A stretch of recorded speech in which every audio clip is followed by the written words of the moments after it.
एक ऐसी पाठशाला जहां हम वायदा बाजार की कड़ियों को एक के बाद एक जोड़ रहे हैं। F&O की पाठशाला में आप सभी का स्वागत है। मैं हूं मानसी दवे और मेरे साथ जुड़े हैं अनिल सिंघवी। अनिल जी, वायदा बाजार क्या है और ये कैश मार्केट से कैसे अलग है ये हमने समझा, लेकिन एक शब्द है जो हम अक्सर सुनते आए हैं, इंट्राडे। इंट्राडे और इंट्राडे ट्रेडिंग, ये क्या है? बिल्कुल, जैसा कि इंट्राडे का हिंदी में मतलब होता है कि दिन के दौरान, राइट। ठीक उसी तरह से इंट्राडे ट्रेडिंग का मतलब है कि दिन के दिन में ट्रेडिंग, यानी कि आज ही आपने कुछ खरीदा, आज ही बेच दिया, आज कुछ बेचा और आज ही वापस खरीद लिया। तो जो ट्रेडिंग का समय है 9:15 बजे से 3:30 बजे के बीच में, उसी के दौरान आपने ट्रेडिंग की, शेयर खरीदा बेचा, अकाउंट क्लियर, जो भी प्रॉफिट या लॉस आया लिया या दिया ब्रोकर के जरिए, बस उसे इंट्राडे ट्रेडिंग कहते हैं। यानी कि आप जो शेयर खरीद रहे हैं उसे कल के लिए या आने वाले समय के लिए नहीं रख रहे हैं। जो बेच रहे हैं वो भी वायदा कारोबार में, तो चूंकि आप शॉर्ट कर ही सकते हैं, जो हमने समझाया था कि अगर आपके पास शेयर नहीं है तभी बेच सकते हैं, तो वो जो बेच रहे हैं वो भी आप चाहें तो आगे कल के लिए ले जा सकते हैं, अपनी पोजीशन को रख सकते हैं, लेकिन आज का आज ही खत्म करें। तो इंट्राडे का मतलब ये कि आप अपनी पोजीशन को दिन के दौरान 3:30 बजे के पहले खत्म। आज की कहानी आज ही खत्म। जिसको हिंदी में आप ये भी कह सकते हैं कि रोज का रोज खत्म कर देना, या फिर इंग्लिश में कह सकते हैं स्क्वायर ऑफ कर देना। यानी आपकी जो भी ट्रेडिंग पोजीशन है, जो भी सौदा आपने किया वो स्क्वायर ऑफ यानी आज ही खत्म। आसान भाषा में समझें तो रोज का रोज खत्म करें, स्क्वायर ऑफ करें, इसे इंट्राडे ट्रेडिंग। अनिल जी, जब हम वायदा बाजार की बात कर रहे हैं तो यहाँ पर इंट्राडे ट्रेडिंग जो है वो अनुभवी निवेशक को ही करनी चाहिए, क्या ऐसा जरूरी है? देखिए, निवेशक तो ट्रेडिंग करता ही नहीं है अनुभवी ट्रेडर आप कह सकती है, क्योंकि ट्रेडर और इन्वेस्टर में बड़ा फर्क है। जाहिर सी बात है कि इन्वेस्टर तो लंबे समय के लिए पैसा लगाता है, शेयर खरीदता है, डिलीवरी लेता है, अपने डीमेट अकाउंट में रखता है, फिर लंबे वक्त तक इंतजार करता है उसके भाव बढ़ने का। लेकिन जो कुछ वायदा कारोबार में होता है वो ट्रेडिंग होती है। एक्सेप्ट कि आप बड़े फंड हैं या बहुत बड़े इन्वेस्टर हैं और हेजिंग करने के लिए आज से कर रहे हैं, तब तो एक अलग बात है। लेकिन आमतौर पर जो लोग देखते हैं वायदा कारोबार को, उन्हें आप एक तरह से ट्रेडर ही मान सकती है, ट्रेडर ही कह सकती हैं। तो हाँ, क्या ये अनुभवी लोगों का काम है? बिल्कुल है, क्योंकि ट्रेड करना आसान नहीं है। सबको क्या लगता है कि ट्रेडिंग करेंगे, थोड़े पैसे में बड़ी पोजीशन बना लेंगे, क्योंकि वायदा कारोबार में आपको सपोज 5 लाख रुपए की पोजीशन लेनी है तो 5 लाख तो देने नहीं होते जी, 1 लाख 1.5-2 लाख से काम चल जाता है जी। तो आपको लगता है कि भाई ये तो अच्छा काम है, कम पैसों में ज्यादा शेयर खरीदने को मिल रहे हैं, फटाफट मुनाफा बना लेंगे और हम बड़े अमीर हो जाएंगे। इतना आसान होता तो फिर बात ही क्या थी मानसी, फिर तो सभी लोग ट्रेडिंग ही करते, बाकी सब काम छोड़ के। तो इसलिए ट्रेडिंग करना आसान काम नहीं है, अनुभवी ट्रेडर्स का काम है। इनफैक्ट बहुत सारे ऐसे इन्वेस्टर्स हैं जो ट्रेड करने जाते तो अपना हाथ जला बैठते हैं जी। बहुत सारे ट्रेडर्स हैं जो इन्वेस्ट करने की कोशिश करते हैं तो नहीं कर पाते हैं। तो हर एक की एक माइंड सेट, टेम्परामेंट है। ट्रेडिंग करने वालों की अलग माइंड सेट है और इन्वेस्टमेंट करने वालों की माइंड सेट अलग तरह की होती है। तो जो लोग अनुभवी है, ट्रेड करना जानते हैं, छोटे छोटे मुनाफे में आराम से घूम गए, प्रॉफिट ले लिया, नुकसान हो रहा है तो स्टॉप लॉस लगाकर निकल गए, ये सारी चीजें होती है ट्रेडिंग में जो अनुभवी लोगों के लिए है जी। तो इस लिहाज से हमें समझना चाहिए कि अगर आप ट्रेडर हैं तो इन्वेस्टर की तरह ना सोचें और अगर इन्वेस्टर है तो ट्रेडर की तरह ना सोचें। करेक्ट जी। तो अगर F&O की बात करें, वहां पर इंट्राडे ट्रेडिंग होती है या फिर पोजीशन लेकर लंबी अवधि के लिए निवेश किया जाता है? दोनों ही तरह से कर सकते हैं। देखिए, निवेश तो होता ही नहीं है F&O में। एक चीज समझ लीजिए, निवेश करना है तो आप कैश मार्केट में पूरे पैसे दीजिए, शेयर खरीदिए, अपने डीमेट अकाउंट में रख लीजिए, वो डिलीवरी वाला काम है। F&O में आप क्या कर सकते हैं, या तो आप इंट्राडे ट्रेड कर लें या थोड़े लंबे समय के लिए पोजिशनल ट्रेड, जिसे एक तरह से कह सकते हैं कि आपने 2-5 दिन, 7 दिन, 15 दिन, महीने भर के लिए ट्रेड किया, उसे आप कह सकते हैं कि हाँ, F&O के लिए महीने भर का ट्रेड भी लॉन्ग टर्म मान सकते हैं हम, ये लंबा है, क्योंकि F&O वाले तो हर महीने, हर घंटे 2 घंटे में ही ट्रेड खत्म कर लेते हैं। कुछ लोग होंगे तो ज्यादा से ज्यादा 1-2 दिन के लिए करेंगे। तो अगर किसी ने पूरे महीने भर के लिए भी ट्रेड कर लिया तो ऐसा लगता है अरे भाई इतने लंबे समय के लिए ट्रेड कर रहे हो। तो बेसिकली F&O में आप दोनों तरीके से कर सकते हैं, छोटे समय के लिए भी ट्रेड, मिनटों के लिए ट्रेड, दिनों के लिए ट्रेड, और ज्यादा से ज्यादा कुछ हफ्तों के लिए भी। अनिल जी, इंट्राडे पोजीशन ले ली तो उसे निपटाएं कैसे, रिस्क कैसे बुक करें? देखिए, इंट्राडे पोजीशन में तो आपको पता है कि आपको या तो 3:30 बजे के पहले ट्रेड अपना खत्म कर लेना है, क्योंकि आपको दिन के बाद रखनी नहीं जी। तो या तो आपका टारगेट आ जाए उससे पहले तो प्रॉफिट बुक कर लीजिए। कभी कभी क्या होता है कि आप सोचते कि आपने कोई स्टॉक 100 रुपए में खरीदा है, आपको लगता है दिन के दौरान 104 हो जाएगा तब मैं बेचूंगा, नहीं हुआ 102 हो गया, 101 हो गया, 104 3 हो गया, जो प्राइस मिले आप 3 सवा 3 बजे तक, ज्यादा से ज्यादा अगर आपको बहुत लास्ट तक इंतजार करना है 3:25 तक कर लीजिए, लेकिन बेच दीजिए। अगर वैसा नहीं होता है तो आपको स्टॉप लॉस रखना चाहिए, जो हम आगे विस्तार से चर्चा करेंगे कि स्टॉप लॉस होता क्या है, और वो हर वायदा कारोबार के ट्रेडर को समझना जरूरी है। या फिर आपको पता होना चाहिए कि मुझे इस ट्रेड में इससे ज्यादा नुकसान नहीं करना है। तो ये सिंपल तरीका है, या तो अपना टारगेट आए तब प्रॉफिट बुक कर लीजिए, या स्टॉप लॉस रखिए, और नहीं तो टाइम की लिमिट रखिए कि भाई मैं 3 बजे बाद, सवा 3 बाद, 3:20, 3:25 के बाद पोजीशन नहीं रखूंगा। दिन खत्म होने के बाद जब मैंने पोजीशन अपनी सेटल करने की कोशिश की तो मुझे पता कैसे चलेगा कि मुझे कितना मुनाफा हुआ है? अरे आपको नहीं पता चलेगा तो किसको चलेगा? आपका प्रॉफिट, आपका लॉस आपको रियल टाइम बेसिस पे भी चलेगा। अच्छा। उसके लिए दिन के अंत तक इंतजार करने की जरूरत नहीं, क्योंकि समझिए आपने एक लॉट खरीदा है जिसमें 500 शेयर और 100 रुपए का दाम है जी, ठीक है, और अगर उसका दाम घटकर 98 रुपए रह जाता है तो आपको तुरंत ही, यानी 2 रुपए का नुकसान हो रहा है। 500 शेयर का लॉट है, यानी कि आपके लिए सिंपल 1000 रुपए का नुकसान, आपका मार्क टू मार्केट लॉस जिसको कहते हैं M2M लॉस, वो आपको दिखना शुरू हो जाएगा, आपकी स्क्रीन पर आएगा।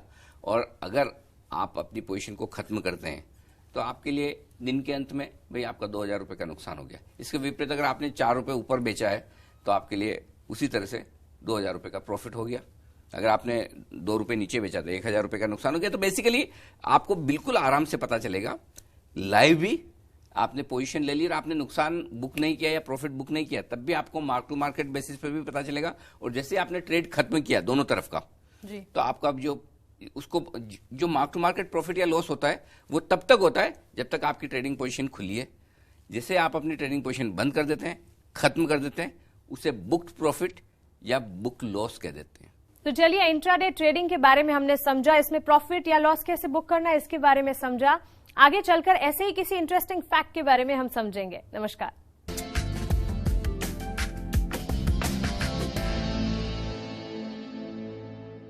नमस्कार, F&O की पाठशाला में आप सभी का स्वागत है। वायदा बाजार को लेकर हम यहाँ पर एक के बाद एक कॉन्सेप्ट समझ रहे हैं और हमारे साथ जुड़े हैं जी बिजनेस के मैनेजिंग एडिटर अनिल सिंघवी। अनिल जी, हमने इंट्राडे ट्रेडिंग के बारे में सीखा, समझा। अब अगर ओवरनाइट पोजीशन बुक करने की सोच रही हूँ, मैं इंट्राडे के बारे में नहीं सोच रही हूँ, लेकिन मुझे ओवरनाइट पोजीशन बुक करनी है, तो फिर इसमें क्या रिस्क होगा? देखिए, रिस्क 2 तरह से होती है। दिन के दौरान क्या होता है, सपोज आपने 9:15 बजे बाजार खुले, आपने 9:30, 10, 10:30, 11 बजे कोई पोजीशन ली और आपको लगता है कि भाई आज ही मेरा पैसा बन रहा है, या पैसा नहीं भी बन रहा, नुकसान हो रहा है और मुझे रखना नहीं है कि खत्म करो, तो आपने 3:30 बजे के पहले पहले कभी भी आपने उस पोजीशन को खत्म कर दी, तो आपका हिसाब क्लियर। लेकिन कभी कभी क्या होता है, आप ये सोचते कि नहीं मैं आज नहीं बेचूंगा या आज मेरी पोजीशन को खत्म नहीं करूंगा, 1-2 दिनों बाद करूंगा। कभी किसी कंपनी का रिजल्ट आने की आपको उम्मीद हो, कभी आपको ये लगता है कि तकनीकी तौर पर चार्ट्स पर अच्छा ब्रेकआउट हो रहा हो, कभी आपको ये लगता है कि कोई अच्छी खबर आ सकती है, कभी आपका मार्केट पे व्यू अचानक से बढ़िया तेजी का हो जाए, कोई भी कारण हो सकता है जिसकी वजह से आप अपनी पोजीशन को आगे ले जाना चाहते हैं। तो इसको कहते हैं हम ओवरनाइट पोजीशन जी, यानी कि आज की पोजीशन आप आज खत्म नहीं कर रहे हैं। और जैसे ही आप ओवरनाइट पोजीशन बनाते हैं, यानी कि आज की पोजीशन को आप कल ले जा रहे हैं, तो मानसी उसमें मालूम है क्या होता है, रिस्क बढ़ जाती है। क्यों बढ़ जाती है? फर्ज करें कि आज तो मार्केट का माहौल बहुत अच्छा है, चलिए हमें लगा कि चलो निफ्टी में तेजी करनी चाहिए, तेजी कर ली, सब कुछ ठीक है। अचानक से पता चला शाम को कोरिया अमेरिका के बीच में कुछ हो गया, अचानक से कोई खराब खबर आ गई, अचानक से सरकार ने कोई टैक्स लगा दिया, या जो स्टॉक आप खरीद के गए उसमें कोई उससे रिलेटेड खराब खबर आ गई, या आपने सोचा इसके नतीजे अच्छे आएंगे, नतीजे खराब आ गए। और उसी तरह से अगर आपने शॉर्ट किया और कोई अच्छी खबर आ गई हो, तो ये आती है मार्केट बंद होने के बाद। अगर तो नेक्स्ट डे जब बाजार खुलेगा तो ये शेयर या तो बहुत ऊपर खुलेगा या बहुत नीचे खुलेगा, तो वो रिस्क आपके हमेशा रहती है। इसलिए दिन के दौरान ट्रेडिंग करने में मुनाफा होने के चांसेस भी कम है, तो नुकसान होने के चांस भी कम। नुकसान होगा तो सीमित ही होगा, मुनाफा होगा तो सीमित होगा। लेकिन ओवरनाइट पोजीशन जब आप रखते हैं, यानी कि कल के लिए ले जाते हैं पोजीशन, तो उम्मीद आप यही करते हैं कि मुनाफा थोड़ा ज्यादा होगा। लेकिन जब आप ओवरनाइट पोजीशन रखते हैं तो आपकी रिस्क, खतरा, नुकसान होने की संभावनाएं भी बढ़ जाती है, ये ध्यान में रखना चाहिए। तो इसमें जिस तरह से आपने बताया कि किसी इवेंट, किसी हैपनिंग का भी असर पड़ सकता है, तो अगले दिन की इवेंट का या मतलब आगे चलकर भी जो इवेंट होने वाली है उसका असर पड़ेगा, तो अगले दिन की इवेंट के कितने मायने हैं मतलब इसमें? देखिए, आज समझिए 3:30 बजे बाजार बंद हुआ, आपने एक कोई पोजीशन तेजी की खुली रख ली और पता चला रात को एक स्टेटमेंट कोरिया की तरफ से आ गया जी। या ट्रम्प साहब ने कोई ऐसा ट्वीट कर दिया जिससे नेक्स्ट डे सुबह सुबह बाजार का मूड खराब और आपने तेजी कर रखी, तो क्या होगा समझ लीजिए, नुकसान ही होगा जी। तो ये रिस्क रहती है। और आपको पता थोड़ी, ट्रम्प साहब आपको पूछ के थोड़ी ट्वीट करेंगे, है ना। और जनरली होता ही है जनरली कि खराब खबर ही ज्यादा आती है और बाजार खराब खबर पर ही रिएक्शन देता है, और आमतौर पर ट्रेडर जो होते हैं वो तेजी की पोजीशन ही बनाते हैं। अच्छा। आमतौर पर जो कम समझदार ट्रेडर्स हैं, क्योंकि शॉर्ट पोजीशन बनाने वाले या तो फंड्स होते हैं जिनके पास डिलीवरी है, शेयर है, तो उनके सामने वो हेजिंग कर रहे हैं, या फिर बड़े समझदार स्किल ट्रेडर होते हैं जी, वो शॉर्ट बनाते हैं। तो इसलिए तेजी करने वाले ट्रेडर्स जो आमतौर पर तेजी करते हैं उनके लिए खतरा हमेशा बना रहेगा कि रात को कोई ऐसी खबर आ जाए, वीकेंड पर कोई ऐसी खबर आ जाए, या जब नेक्स्ट बाजार जब भी खुले तो वो आपका कैलकुलेशन बिगाड़ सकती है, तो थोड़ा लॉस हो सकता है। जी, मैं ये समझ पा रही हूँ कि आप जब बोल रहे हैं आमतौर पर जो है ट्रेडर्स जो है वो तेजी की ही पोजीशन बनाते हैं। हम दिमाग में यही सोचते हैं कि ये स्टॉक बढ़ेगा, कभी ये नहीं दिमाग में सोच के चलते कि शायद ये स्टॉक कल घट सकता है। या होता क्या है कि देखिए, अगर आप पॉजिटिव नहीं है, ऑप्टिमिस्ट नहीं है, अगर आप फ्यूचर के बारे में अच्छा नहीं सोच रहे हैं, तो आप इन्वेस्टर बनेंगे ही क्यों? जी बिल्कुल। आप किसी भी में, शेयर बाजार ही छोड़िए ना, आप गोल्ड में, प्रॉपर्टी में, कहीं और इवन एफडी में पैसा लगाते तो यही सोच के लगाते हैं ना मेरा पैसा बढ़ेगा, जी जी, इसीलिए इन्वेस्ट कर रहे हैं ना। तो इन्वेस्टमेंट करने की शुरुआत करने के लिए बेसिक क्वालिफिकेशन तो ये है कि आप अंदर से पॉजिटिव होने चाहिए जी। अगर आप अंदर से पॉजिटिव ही नहीं है तो कहीं पैसा भी क्यों लगा रहे हैं? फिर तो कैश निकाल के अपने तकिए के नीचे आराम से लगा के सोइए। तो इसीलिए आमतौर पर इन्वेस्टर जो होते हैं या ट्रेडर जो होते हैं, और वायदा कारोबार के ट्रेडर आमतौर पर खरीदना पसंद करते हैं और खरीद कर ट्रेड करते हैं, लेकिन पैसा कमाना इतना आसान है नहीं, वो ओवरनाइट रिस्क हमेशा रहती है। तो आपने जैसे बोला रिस्क तो है ही, तो इस रिस्क को मतलब किसी तरह से कम किया जा सकता है, कोई सोच ऐसी बनाकर? देखिए, वैसे तो वायदा कारोबार में जब आप ट्रेड कर रहे हैं तो आप ये मानकर चलें कि कैश मार्केट में डिलीवरी लेकर इन्वेस्टमेंट करने से ज्यादा रिस्क है, लेकिन फिर भी कुछ हद तक आप अपनी रिस्क को मैनेज कर सकते हैं। कैसे? अगर आपने स्टॉक का कोई फ्यूचर खरीदा या बेचा है जी, तो उसके सामने आप निफ्टी या बैंक निफ्टी के साथ उसके हेज कर सकते हैं। मसलन आपने एलएनटी खरीदा है और आपको लगता है एलएनटी में तेजी होनी चाहिए, लेकिन आपको बाजार के बारे में थोड़ा सा डाउट है कि बाजार चले ना चले पता नहीं, तो आपने जो एलएनटी खरीदा उसके सामने प्रोपोर्शन बनाकर उसके सामने उसके आसपास की वैल्यू का निफ्टी शॉर्ट कर सकते हैं। तो अगर बाजार खराब होगा तो निफ्टी जाएगा, लेकिन आपका भरोसा एलएनटी पर है, एलएनटी भी जाएगा, लेकिन फिर आपका नुकसान लिमिटेड होगा क्योंकि निफ्टी के गिरने से आपको थोड़ा प्रॉफिट बनेगा। करेक्ट? ठीक उसी तरह से अगर आप कोई शॉर्ट कर रहे हैं तो सामने इसी तरह से हेजिंग कर सकते हैं। दूसरा हेजिंग करने का तरीका ये कि अब आपको हिंदुस्तान के बाजार तो समझ में आते हैं, अमेरिका समझ में नहीं आता। बिल्कुल। पता चला कि आज रात को अमेरिका में कुछ और ही हो गया, तो ऐसी सिचुएशन में हमारे बाजारों में डाउ फ्यूचर्स भी लिस्टेड है। आप चाहें तो डाउ फ्यूचर्स में खरीदारी या बिकवाली करके अपने पोर्टफोलियो को, अपने स्टॉक को या आपकी ट्रेडिंग पोजीशन को हेज कर सकते हैं। कर तो सकते हैं, लेकिन एक्चुअली बताऊं मैं मान से आपको, करता कोई नहीं। अच्छा। ये सब भाषण के लिए ठीक है, बात करने के लिए ठीक है, हेजिंग कर लें। हर एक को क्या लगता है, अरे एक दिन में क्या होने वाला है, आज ले लेता हूँ ना एलएनटी, कल तो बिक ही जाएगा। और वो भाई एक्सीडेंट रोज थोड़ी होता है, किसी एक ही दिन होता है, और जिस दिन अगर आपने लिया और उसी दिन हो गया तो फिर भगवान मालिक है। तो ये होना है, पक्का होता है, लेकिन प्रैक्टिकली कोई ट्रेडर हेजिंग करता नहीं है। बहुत कम ट्रेडर ऐसे आपको मिलेंगे जो हेजिंग करेंगे। अच्छा, तो आपने एक ये मान के चले कि जब आप ट्रेड कर रहे हैं ना एफएनओ में, रिस्क है ही।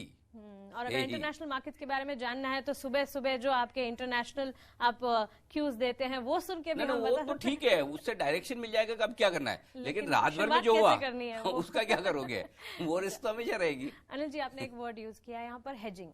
हेजिंग के बारे में हम आने वाले एपिसोड्स में जरूर जानेंगे। नमस्कार।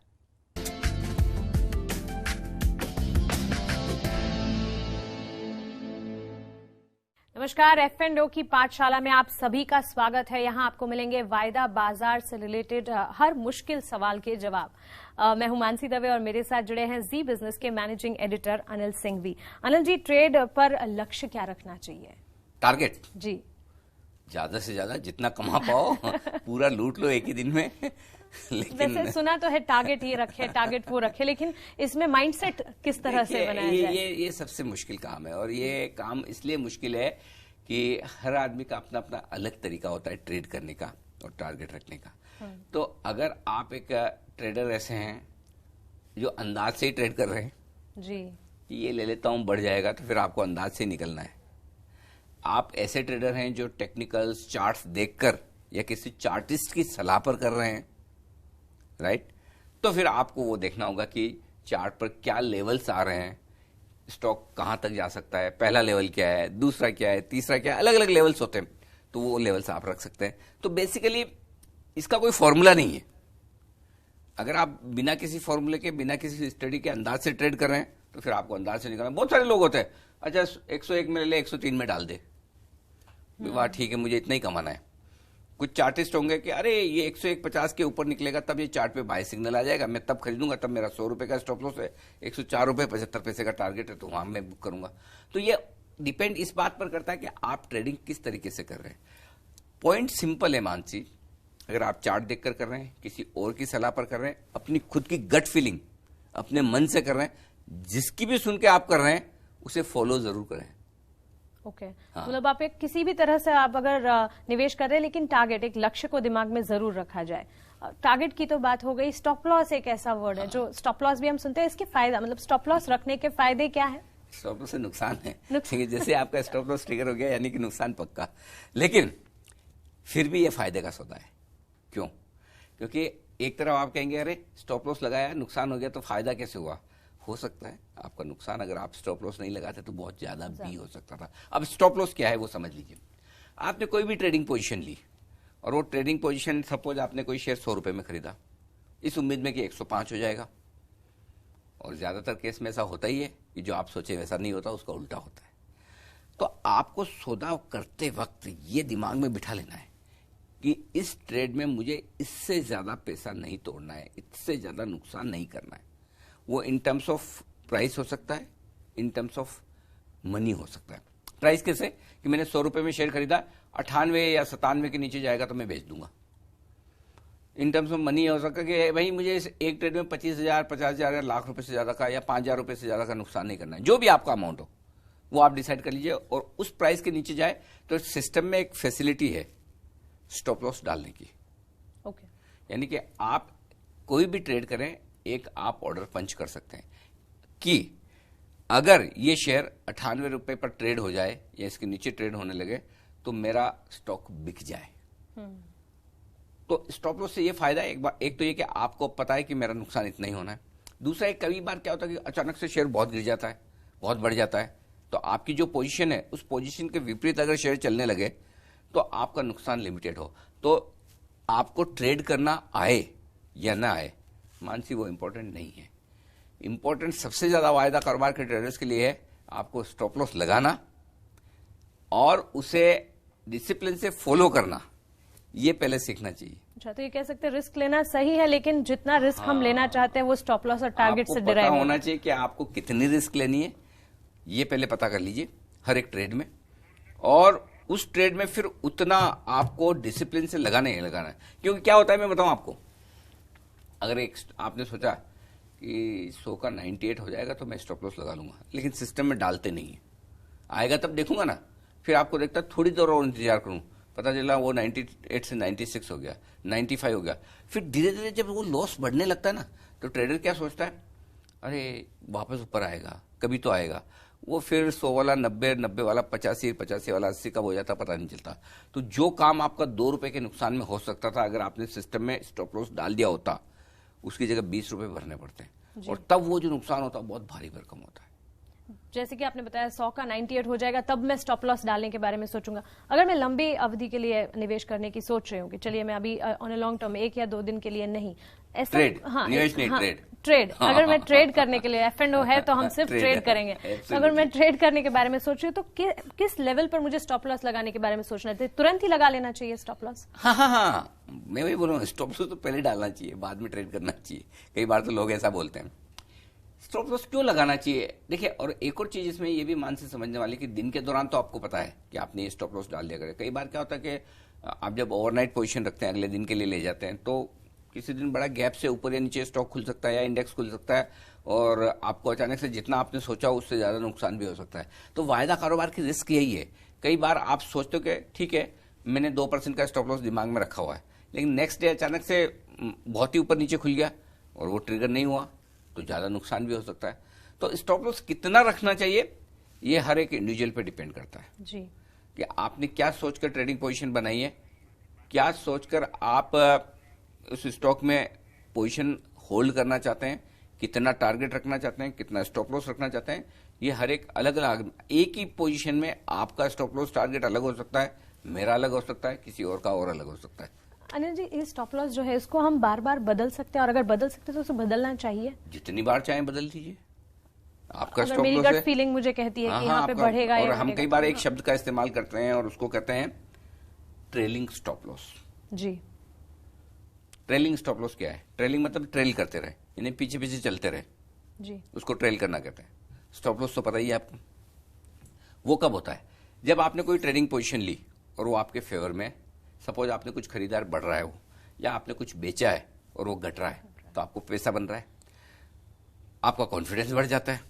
आपके पास दो तरीके हैं, या तो आपका टारगेट आया और आपने सोचा कि मैं प्रॉफिट बुक कर लूं। दूसरा तरीका ये नहीं, मैं अभी प्रॉफिट बुक नहीं करूंगा, मेरा ट्रेड फेवरेबल हो रहा है। कई बार लोग कहते भी है टेक्निकल टर्म्स में भी कि जब आपका प्रॉफिट बन रहा हो तो पूरा लीजिए, लॉस आ रहा हो तो छोटा सा कर लीजिए। तो मैं क्या ऐसा करूं जिससे मेरा प्रॉफिट और बनने की संभावना है तो बनता रहे और नुकसान सीमित हो। तो जो समझिए आपने 100 रुपए में कोई शेयर खरीदा, उसका दाम 103 हो गया, आपने टारगेट रखा था 104 का, तो अब आप क्या करेंगे कि स्टॉप लॉस आपने 98 का रखा था, क्या मैं अपना स्टॉप लॉस आगे बढ़ाकर 100 रुपए कर लूं, 101 कर लूं, 102 कर लूं, ताकि कम से कम मेरा प्रॉफिट बचा रह जाए या मेरा प्रिंसिपल का नुकसान ना हो। क्योंकि आपका जो 100 वाला 103 हुआ, हो सकता है वापस वो 100 भी हो जाए, वापस 98 भी हो जाए, और पता चला आपका स्टॉप लॉस ट्रिगर हो गया, कहां आपको 3 रुपए का मुनाफा मिलना था, उसकी जगह 2 रुपए का नुकसान हो गया। तो इसके लिए आपको यह करना चाहिए कि अपने स्टॉप लॉस को धीमे धीमे ऊपर की तरफ शिफ्ट करते रहे, ताकि आपका प्रॉफिट प्रोटेक्ट रहे, नुकसान ना हो।